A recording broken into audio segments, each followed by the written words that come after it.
অপার থেকে মাঝে মাঝেই হুমকি দমকি দেওয়া হয়। আমরা কাউকে হুমকি দিতে চাই না। যে রাখাল ছেলে রাতের বেলা তার গরুগুলো আনতে গিয়ে বা পশুগুলো আনতে গিয়ে খোলা মাঠে একা পড়ে যায়, তখন দেখবেন যে খুব উচ্চ স্বরে সে গান গায়। এটা গান শোনানোর জন্য নয়, বয় তাড়ানোর জন্য।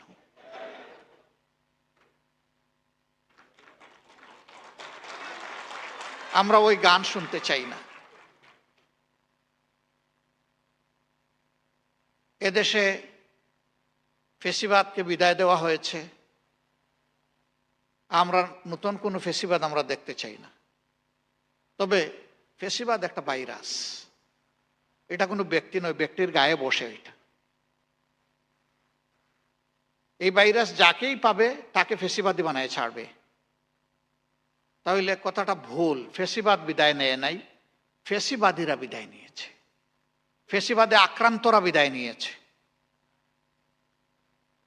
ওই ফেসিবাদী সরকার যে সমস্ত কাজ অপকর্ম করার কারণে আমরা তাদেরকে ফেসিবাদী বলছি, আজকেও যদি কেউ একই কাজ করেন নিঃসন্দেহে তারাও ফেসিবাদী।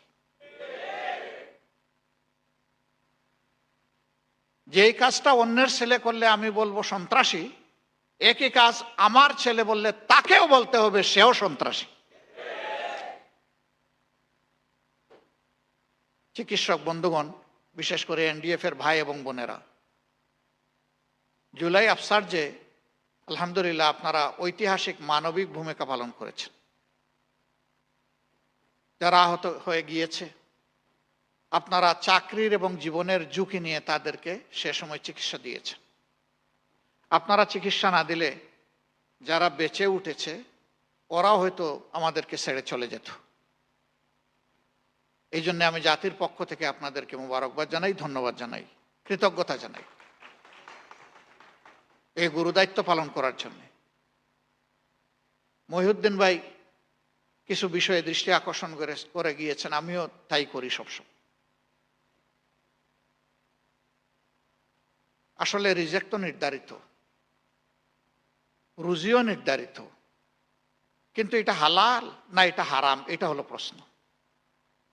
আপনার ওই নির্ধারিত অংশটা যা আছে তা বাড়বে। অনেকে বলে তাইলে বরকতের দোয়া করি কেন? বরকতের দোয়া করি না ভলিউম বাড়ানোর জন্য, বরকতের দোয়া করি আল্লাহ যা দিয়েছেন এটা যেন আমার জন্য দুনিয়া আখিরাতে কল্যাণকর হয়, এটার নাম বরকত। বরকত মানে বৈধ অবৈধ পন্থায় সম্পদকে কুক্ষিভূত অথবা পুঞ্জীভূত করার নাম নয়। 2 নম্বর হলো আপনি আয়টা বৈধ পথেও করতে পারেন, অবৈধ পথেও করতে পারেন।